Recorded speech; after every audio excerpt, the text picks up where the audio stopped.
वो साचे दरबार की जय।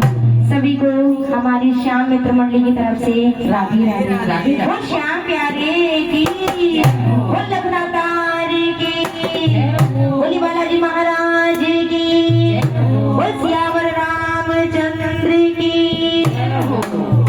ये भजन उस टाइम का है जब सीता माँ का हरण हुआ था और श्री राम जी ने हनुमान जी को आदेश दिया था कि जाइए सीता माँ का पता लगा कर आइएगा। तो हनुमान जी सीता माँ का पता लगाने गए थे, तो कैसे उनका पता लगाया और क्या क्या जाके लंका में किया, सुनिएगा इस भजन के माध्यम से और बताइएगा कि आप लोगों को हमारा ये भजन कैसा लगा।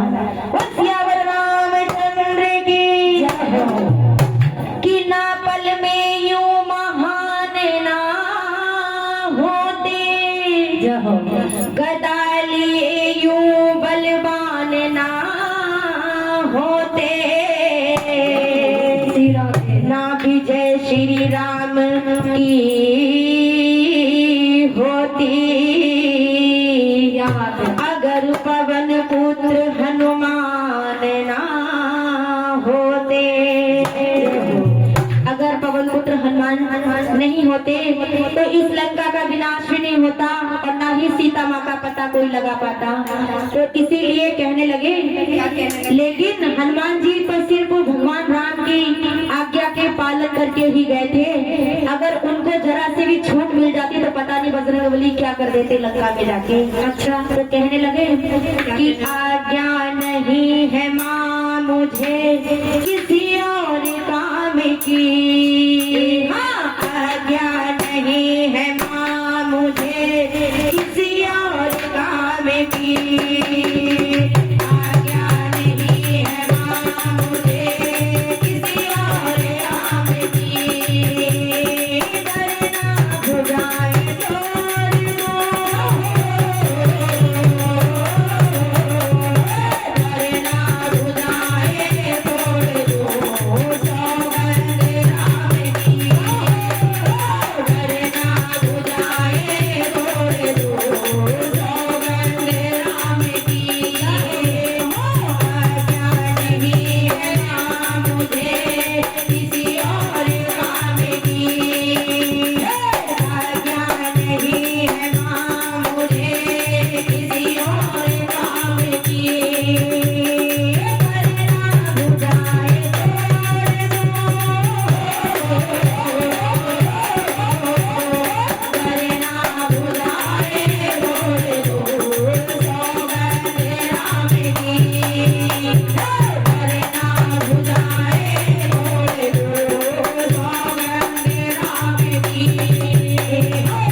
जय हो, वो साचे दरबार की जय हो।